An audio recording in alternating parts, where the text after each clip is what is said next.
বাইরে তীব্র গরম, রাস্তায় বের হলেই ঘেমে গিয়ে একসা হতে হচ্ছে। আর এই ঘাম আর ধুলোবালি বসেই দেখা দিচ্ছে নানা রকম ত্বকের সমস্যা। বড়দের পাশাপাশি বাচ্চারাও চুলকানি, ঘামাচি, র্যাশে নাজেহাল। তবে এর থেকে মুক্তি দিতে পারে ঘরোয়া কিছু সহজ টোটকা, আর সেগুলো কি আজকে সেটাই জেনে নেব। দই ও মধু। দই ও মধু দুটোরই অ্যান্টিব্যাকটেরিয়াল গুণ আছে। 2 চামচ দইয়ের সঙ্গে 1 চামচ মধু মিশিয়ে র্যাশের জায়গায় লাগাতে হবে। এতে সেই জায়গা ত্বক নরম হবে ও জ্বালা কমে যাবে। Aloe vera gel. ত্বকের জ্বালা কমাতে পারে অ্যালোভেরা জেল। টাটকা অ্যালোভেরা পাতা থেকে জেল বের করে সরাসরি র্যাশের ওপর লাগিয়ে রাখুন। 20 মিনিট পর ঠান্ডা জল দিয়ে ধুয়ে ফেলুন। চন্দন।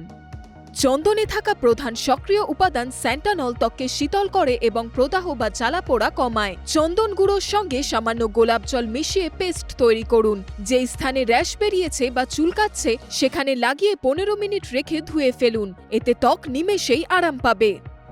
নিম পাতা।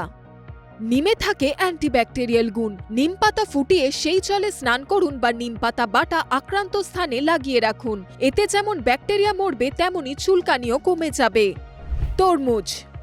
ত্বকের প্রদাহ কমাতে ও ত্বক আর্দ্র রাখতে তরমুজে চুরি মেলা ভার। 1 কাপের মতো তরমুজ কুচি নিয়ে তা ব্লেন্ড করে নিন। এটি ত্বকে লাগিয়ে রাখলে চুলকানি কমবে, পাশাপাশি র্যাশের সমস্যা থেকেও মুক্তি মিলবে। যাক, গরমকালের একটা সমস্যা তো মিটলো। আর কোন কোন সমস্যার সমাধান আপনারা জানতে চান অবশ্যই জানান আমাদের কমেন্ট বক্সে। আর এরকমই বিভিন্ন আপডেটসের জন্য ফলো করুন ইনকোডা টিভি।